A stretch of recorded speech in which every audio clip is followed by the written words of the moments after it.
नमस्कार दोस्तों, मैं अर्जुन आपका स्वागत करता हूँ स्टे बाय अर्जुन के यूट्यूब चैनल में। तो दोस्तों, आज की हमारी क्लास है गंगा नदी तंत्र के बारे में जो है आज की हमारी क्लास है। तो दोस्तों, वीडियो को अंत तक जरूर देखना ताकि सभी क्वेश्चन जो है आपको आसानी से याद हो जाए। साथ ही दोस्तों, अगर आप हमारे चैनल पर पहली बार आएँ तो हमारे चैनल को भी सब्सक्राइब कर लीजिएगा, साथ ही बेल आइकन को प्रेस कर लीजिएगा ताकि हमारे आने वाले वीडियो का नोटिफिकेशन जो है आप तक पहुँचता रहे। चलिए दोस्तों, वीडियो को स्टार्ट करते हैं।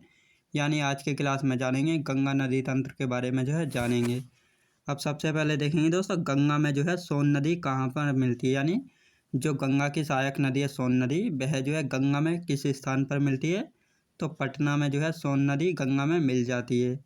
यदि गंगा में पूछा जाए कि रामगंगा नदी जो है गंगा में कहाँ पर मिलती है, तो कन्नौज में, यानी उत्तर प्रदेश का कन्नौज डिस्ट्रिक्ट यानी ज़िला पड़ता है। तो यहीं पर जो है रामगंगा नदी जो है गंगा नदी में जो है शामिल हो जाती है, यानी इसमें जो है मिल जाती है। यदि पूछा जाए गंगा में जो है यमुना नदी कहाँ पर मिलती है, तो प्रयागराज में। दोस्तों, आपको पता होगा गंगा नदी की जो है सबसे लंबी यानी सबसे सहायक और सबसे लंबी नदी कौन सी है, तो यमुना नदी है, जो कि उत्तर प्रदेश के प्रयागराज में जो है गंगा नदी में शामिल हो जाती है, यमुना नदी। गंगा में गोमती नदी कहाँ पर मिलती है। यदि गोमती नदी को पूछा जाए कि गंगा में जो है गोमती नदी कहाँ पर मिलती है, तो गाजीपुर में जो है गंगा में मिल जाती है गोमती नदी। गंगा की पहली सहायक नदी। दोस्तों, जब गंगा नदी जो है कहाँ से निकलती है ये तो आपको पता ही है, यानी गंगोत्री हिमनद से जो है कौन सी भागीरथी नदी निकलती है, जो कि देवप्रयाग में आकर जो है किससे मिलती है, अलकनंदा के साथ जो है मिलती है। और वही इन दोनों की संयुक्त धारा के द्वारा जो है एक नया नाम पड़ता है, यानी गंगा नदी नाम जो है पड़ता है। और इस गंगा नदी में जो है सबसे पहले आकर मिलने वाली नदी है रामगंगा नदी, इसीलिए जो है रामगंगा जो है गंगा की सबसे पहली जो है सहायक नदी है। गंगा की सबसे लंबी यदि नदी की बात की जाए तो यमुना जो है गंगा की सबसे लंबी नदी है। याद रखें दोस्तों, पूछा जाता है गंगा की सबसे लंबी नदी कौन सी है सहायक नदियों में, तो सहायक नदियों में यमुना जो है गंगा की सबसे लंबी सहायक नदी है। और जिसकी यदि लंबाई की बात की जाए तो लंबाई है दोस्तों इसकी 1376 किलोमीटर लगभग। और यमुना नदी का उद्गम की यदि ओरिजिन की बात की जाए, यह जो है यमुनोत्री हिमनद से जो है निकलती है। यदि पूछा जाए किस चोटी यानी पीक से निकलती है, तो बंदरपुच्छ चोटी से जो है इसका उद्गम होता है। गंगा के किनारे स्थित सबसे बड़ा शहर कौन सा। यदि पूछा जाता है गंगा नदी के किनारे जो है सबसे बड़ा शहर कौन सा स्थित है, तो कानपुर शहर जो है गंगा नदी के किनारे पर स्थित सबसे बड़ा शहर, याद रखेंगे। अब गंगा नदी का मुहाना। दोस्तों, मुहाने से मतलब है यानी जहाँ पर गंगा नदी जो है अपना जल गिरा देती है, यानी उससे आगे जो है नहीं जाती है। तो गंगा का मुहाना कहाँ पर है, यानी गंगा जो है बंगाल की खाड़ी में जो है अपना जल जो है गिरा देती है। गंगा को बांग्लादेश में। दोस्तों, यदि गंगा जो है दोस्तों 5 राज्यों में जो है बहती है। 5 राज्य कौन कौन से हैं, तो पहला है दोस्तों कौन सा, पहला उत्तराखंड से तो निकलती है, उत्तराखंड के बाद यूपी, यूपी के बाद बिहार, बिहार के बाद झारखंड, झारखंड के बाद पश्चिम बंगाल, और पश्चिम बंगाल के बाद कहाँ जाती है, बांग्लादेश, और बांग्लादेश में जो है सीधे बंगाल की खाड़ी में जो है जाती है। अब बांग्लादेश में जो है गंगा को किस नाम से जाना जाता है, तो पद्मा के नाम से जो है बांग्लादेश में गंगा नदी को जो है जाना जाता है। विश्व का सबसे बड़ा डेल्टा। दोस्तों, आपको पता होगी विश्व का सबसे बड़ा डेल्टा का नाम सुना होगा, यानी सुंदरबन का डेल्टा। तो जो विश्व का सबसे बड़ा डेल्टा है, इसको जो है कौन कौन सी 2 नदियाँ मिलकर बनाती हैं, तो गंगा और ब्रह्मपुत्र नदी जो है आपस में मिलती हैं, और इनकी संयुक्त धारा के द्वारा जो है सुंदरबन के डेल्टे का निर्माण जो है होता है। अब दोस्तों, डेल्टा का निर्माण जो है होता किस प्रकार से, यानी जो नदियाँ अपने साथ धूल मिट्टी कंकड़ पत्थर या बालू वगैरह जो अपने साथ अवसाद बहा कर लाती हैं, तो उनको जो है बंगाल की खाड़ी में गिरने से पहले जो है अपने तट पर जो उनको एक जगह जो है इकट्ठा कर देती हैं, और उसी के कारण जो है डेल्टा का निर्माण जो है होता है। अब गंगा ब्रह्मपुत्र जो डेल्टा है, इसका नाम दोस्तों सुंदरबन डेल्टा ही क्यों रखा गया, क्योंकि जो गंगा ब्रह्मपुत्र डेल्टा इस पर जो है सुंदरी नामक पेड़ों की जो है अधिकता पाई जाती है, और इसीलिए जो है इसका नाम सुंदरबन डेल्टा जो है रखा गया है, याद रखेंगे। अब आते हैं दोस्तों गंगा की सहायक नदियाँ, यानी गंगा की सहायक नदियों के बारे में देखेंगे एक एक करके डिटेल से। सबसे पहला आती है यमुना नदी। यदि यमुना नदी की बात की जाए तो यमुना नदी जो है गंगा की सबसे लंबी और पश्चिम से निकलने वाली सहायक नदी है, याद रखें दोस्तों। यानी यमुना नदी जो है गंगा की सबसे लंबी और पश्चिम से निकलने वाली सहायक नदी है, सबसे लंबी। यदि इसकी लंबाई की बात की जाए तो 1376 किलोमीटर जो है इसकी लंबाई है। इसका उद्गम यानी ओरिजिन की बात की जाए तो ग्लेशियर से पूछा जाएगा दोस्तों, किस ग्लेशियर से जो है उद्गम होता है यमुना का, तो हो जाएगा यमुनोत्री हिमनद। हिमनद का मतलब दोस्तों ग्लेशियर ही जो है होता है। और पूछा जाए यानी यमुना का जो है किस चोटी से होता है, तो बंदरपुर चोटी से जो है निकलती यमुना नदी। याद रखेंगे दोस्तों, चाहे ग्लेशियर से पूछे या चोटी से, तो बिल्कुल भी जो है कन्फ्यूज जो है नहीं होना है। अब बात आती है जो यमुना नदी है गंगा नदी में कहाँ पर मिलती है, तो गंगा यूपी के प्रयागराज में जो है गंगा नदी में मिल जाती है यमुना नदी। याद रखेंगे। यमुना की सहायक नदी अब आती है। यमुना की जो है सहायक नदियाँ कौन कौन सी है, चंबल, सिंध, बेतवा और केन, टोंस व हिंडन। ये 6 जो नदियाँ, ये सभी जो है किसकी सहायक नदियाँ, ये जो हैं सहायक नदियाँ यमुना की। याद रखें दोस्तों, ये जो हैं यमुना की सहायक नदियाँ चंबल, सिंध, बेतवा, केन एवं टोंस और हिंडन। याद रखेंगे। अब इसमें देखेंगे दोस्तों चंबल नदी के बारे में।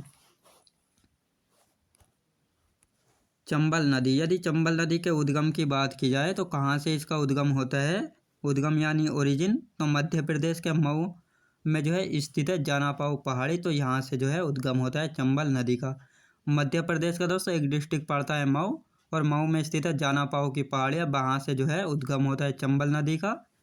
यदि इसकी सहायक नदियों की बात की जाए, बनास, शिप्रा, काली सिंध और पार्वती, ये सभी जो हैं इसकी सहायक नदियाँ हैं चंबल नदी की। आपको पता होगा कि मध्य प्रदेश के उज्जैन में जो है कुंभ मेला लगता है, तो कुंभ मेला जो है इसी शिप्रा नदी के किनारे पर लगता है। कहाँ पर दोस्तों, मध्य प्रदेश में। यदि राज्य की बात की जाए यानी किन स्टेट यानी राज्यों में जो है ये प्रवाहित होती है, तो मध्य प्रदेश से जो है निकलती है, फिर राजस्थान और राजस्थान के बाद उत्तर प्रदेश, यानी 3 राज्यों में जो है प्रवाहित यानी बहती है। यानी चंबल नदी जो है ऊपर की ओर जो है प्रवाहित होती है। याद रखें दोस्तों, ऊपर की ओर जो है प्रवाहित जो है होती है। अब इसके बाद आते हैं सोन नदी। अब आते हैं सोन नदी। सोन नदी को जो है बिहार का शोक यानी सौरव बिहार भी जो है कहा जाता है। अब इसको बिहार का शोक जो है क्यों कहा जाता है, क्योंकि ये जब बिहार में बहती है तो बिहार में जो है एक भयंकर बाढ़ जो है लेकर आती है, जिसके कारण जो है बिहार में बहुत ज़्यादा नुकसान होता है। इसीलिए जो है इसको बिहार का शोक जो है कहा जाता है। यदि इसका उद्गम यानी ओरिजिन की बात की जाए तो इसका उद्गम कहाँ पर है, तो इसका उद्गम है अमरकंटक चोटी। दोस्तों अमरकंटक चोटी जो है मध्य प्रदेश में है, तो यहीं से जो है सोन नदी का उद्गम होता है, और साथ ही नर्मदा नदी का उद्गम भी जो है अमरकंटक चोटी से जो है होता है। सोन नदी उत्तर दिशा में प्रवाहित होने वाली नदी है। याद रखें दोस्तों, कई बार यहाँ से क्वेश्चन बना है कि सोन नदी जो है किस दिशा में प्रवाहित होती है, यानी किस दिशा में जो है बहती है, तो उत्तर दिशा में यानी नॉर्थ दिशा में जो है प्रवाहित होती है सोन नदी। अब आते हैं इसकी सहायक नदियाँ। यदि इसकी सहायक नदियों की बात की जाए तो रिहंद, जोजिला, गोपद और कन्हर, ये सभी जो हैं इसकी सहायक नदियाँ। और आपको पता होगा यूपी के सोनभद्र जिले में जो है रिहंद बांध बना है, और रिहंद बांध जो है इसी रिहंद नदी पर है, जो कि सोन नदी की सहायक नदी है। याद रखेंगे। अब आते हैं दामोदर नदी। दोस्तों दामोदर नदी को जो है बंगाल का शोक यानी शोर ऑफ बंगाल जो है कहा गया है। दामोदर नदी को जो है बंगाल का शोक जो है कहा गया है, और इसका यदि उद्गम यानी ओरिजिन की बात की जाए तो छोटा नागपुर पठार से जो है इसका उद्गम जो है होता है, और छोटे नागपुर के पठार को जो है भारत का रुर प्रदेश जो है कहा जाता है। भारत का रुर प्रदेश जो है क्यों कहा जाता है, यानी इसकी जो ये रुर प्रदेश जो है किसी की कंपेयर यानी जर्मनी में दोस्तों एक शहर पड़ता है रुर के नाम से, वहाँ से जो है बहुत ज़्यादा खनिज जो है निकाले जाते हैं, और इसी प्रकार भारत में जो है छोटा नागपुर के पठार से जो है बहुत सारे खनिज जो है निकाले जाते हैं, इसीलिए इसको भारत का रुर प्रदेश जो है कहा जाता है। पूर्व दिशा में प्रवाहित होने वाली नदी है। दोस्तों पूछा जाता है यानी पूर्व दिशा में जो है प्रवाहित होने वाली नदी कौन सी है, तो दामोदर जो है पूर्व दिशा में जो है प्रवाहित होने वाली नदी है। इसकी यदि सहायक नदियों की बात की जाए तो बराकर, कोनार, बोकारो और जमुनिया, ये चारों किसकी सहायक नदियाँ, यानी बराकर, कोनार, बोकारो और जमुनिया, ये चारों जो हैं दामोदर की जो है सहायक नदियां हैं। यहाँ पर नोट करके लिखेंगे, यानी जो तिलैया बांध है वह जो है बराकर नदी पर जो है बना है। याद रखें दोस्तों, यानी तिलैया बांध किस नदी पर है, तो बराकर नदी पर है, और बराकर नदी जो है किसकी सहायक नदी है, बराकर जो है दामोदर की जो है सहायक नदी है, याद रखेंगे। अब आते हैं दोस्तों रामगंगा नदी, जो कि गंगा नदी की जो है पहली सहायक नदी है रामगंगा नदी। इसका यदि उद्गम की बात की जाए, इसका उद्गम कहाँ से होता है, तो इसका उद्गम होता है दोस्तों उत्तराखंड के चमोली जिले में जो है दूधातोली श्रेणी से जो है इसका उद्गम जो है होता है। इसकी यदि सहायक नदियों की बात की जाए तो खो और अरिल, ये दोनों किसकी सहायक नदियाँ, रामगंगा नदी की सहायक नदियाँ खो और अरिल, याद रखेंगे। रामगंगा नदी गंगा से कन्नौज नामक स्थान पर जो है मिलती है, याद रखें दोस्तों। यानी जो रामगंगा नदी है वह गंगा में जो है कहाँ पर शामिल होती है या कहाँ पर मिलती है, तो यूपी के कन्नौज में जो है गंगा नदी में शामिल हो जाती है रामगंगा नदी, याद रखेंगे दोस्तों। इसका उद्गम तो आपको पता ही है उत्तराखंड के चमोली जिले दूधातोली श्रेणी से इसका उद्गम जो है होता है। उद्गम यानी जहाँ से नदी निकलती है, यानी जहाँ से जो है स्टार्ट जो है होती है। अब आते हैं गंडक नदी। गंडक नदी की यदि बात की जाए, गंडक नदी का उद्गम कहाँ पर है, यदि उद्गम कहाँ पर है यानी कहाँ से निकलती है, तो इसका उद्गम है दोस्तों नेपाल हिमालय, यानी नेपाल हिमालय से उद्गम होता है गंडक नदी का। गंडक नदी को जो है नेपाल में किस नाम से जो है जाना जाता है, तो नारायणी के नाम से जो है नेपाल में जाना जाता है गंडक नदी को।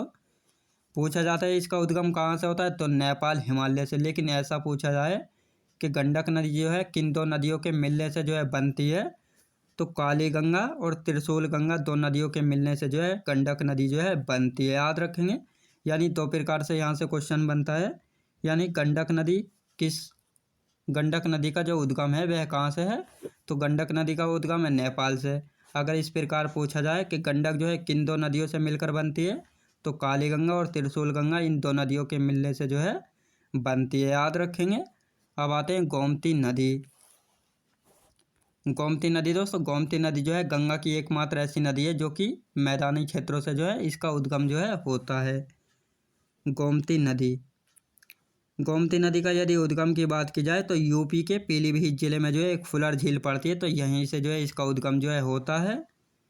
गोमती नदी गंगा से गाजीपुर नामक स्थान पर मिलती है, यानी जो गोमती नदी है यह जो है गंगा में कहाँ पर मिलती है, तो गाजीपुर में जो है गंगा में शामिल हो जाती है गोमती नदी। गोमती नदी गंगा की एकमात्र ऐसी नदी है जिसका उद्गम जो है मैदानी भागों से जो है होता है। और साथ ही दोस्तों यानी उत्तर प्रदेश की राजधानी लखनऊ और जौनपुर शहर, ये दोनों जो है किस नदी के तट पर बसे हैं, तो ये दोनों शहर भी जो है गोमती नदी के किनारे पर जो है बसे हुए हैं, याद रखेंगे। तो दोस्तों मैं उम्मीद करता हूँ आपको वीडियो क्वालिटी कंटेंट वगैरह सभी कुछ आपको पसंद आया होगा। पसंद आया तो लाइक शेयर और सब्सक्राइब करना बिल्कुल भी ना भूलें। साथ ही दोस्तों अगर आप हमारे चैनल पर पहली बार आएँ तो हमारे चैनल को भी सब्सक्राइब कर लीजिएगा, साथ ही बेल आइकन को प्रेस कर लीजिएगा ताकि हमारे आने वाले वीडियो का नोटिफिकेशन जो है आप तक पहुंचता रहे। चलिए दोस्तों मिलते हैं नेक्स्ट वीडियोज़ में।